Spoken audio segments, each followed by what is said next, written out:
Yan mga idol, magandang hapon po sa ating lahat dyan. Alas 4 na po sa hapon, tayo po ay magpapakain. Ngayon po ay 3 months old na po sila. Andito na po yung yung po sa pahulugan system natin. Ganito po maraming nagtatanong sa atin kung nagbibinta ba raw ako ng tawag nito, sisiw, di old, or ganitong kalaki. Hindi po. Nagbibinta po ako, stag na po or pullets na po sila, tagi 8 months old na po sila. So yun ngayon, pakakainin na po ni Janjan. Yan, kakainin natin. So, at least po, nakikita nyo na po yung mga crackers po natin na healthy. Yan po sila. Oh, yan. Baka may nakalabas pa, wala na ba? Oh. Yan po mga idol, update lang po ito sa nagpapahulugan po sa atin. Healthy. Kakaakyat ko lang po mga idol. Ngayon lang ako nakaakyat kasi ngayon lang po huminto yung ulan.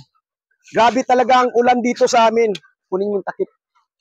Yan, grabe talaga. So, meron pa ba sa baba? Meron pa ba sa baba? Wala na.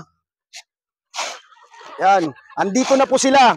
So, yung nagpapahulugan po sa atin, yung nag-aabil sa pahulugan system po natin, andito na po mga idol. Healthy po sila. Yan. Okay, healthy.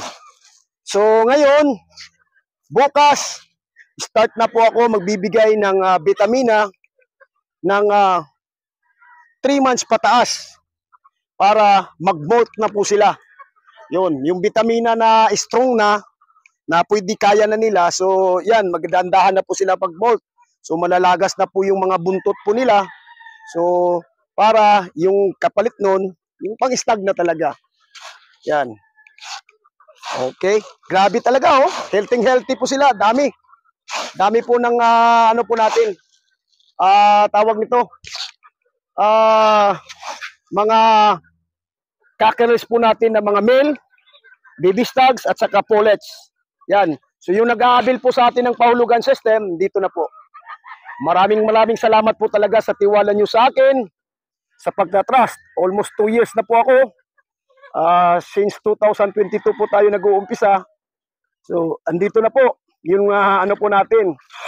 So, yung nagre-repeat buyer po sa atin, maraming salamat. Okay. So, yan po mga idol, yan na po. Healthy po sila. Yan. Gwapong-gwapo po sila, gwapong-gwapo. May nagtatanong sa atin na hinahagis ko lang yung yung feed ko kasi po hindi naman basa yung pinapakain po natin. Ano lang tayo, dry feeding. Total marami namang tubig doon sa halos every 4 hours po kami nagpapalit ng tubig. Yan, para presko. So, yung mga vitamins na ibinibigay namin sa tubig na. Yan. Hindi na sa feeding. Yung iba kasi, inahalo nila yung mga powder doon sa feeds. Kaya nag-weight feeding. Sa akin, hindi na po. Hindi na po.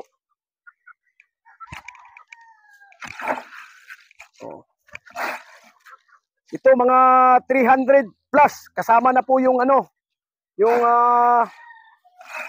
ano ba ito? Yung pullets. Yan. So yung nag-aabil po sa atin ng pahulugan system, andito na po. Mayroon pa po tayong bicant. Mga 4 na kasi yung iba hindi nagtuloy. 4 na tryo, 3 pares, tapos mga 20 heads na 20 heads na crosses po natin. Yan. Available pa po tayo. Yan. Kasi ang inaano ko lang ang inirelease ko hindi 100%. Ang dinirelease ko lang talaga is 60 to 70%.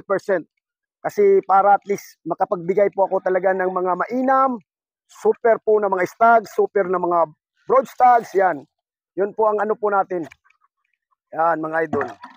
So, yan. Maraming salamat. Huwag niyong kalimutan, mga idol, mag-subscribe, mag-like at mag-share. Yan. At huwag nating kalimutan magdasal.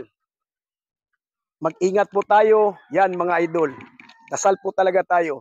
God bless. Ingat po tayo palagi dyan. Salamat.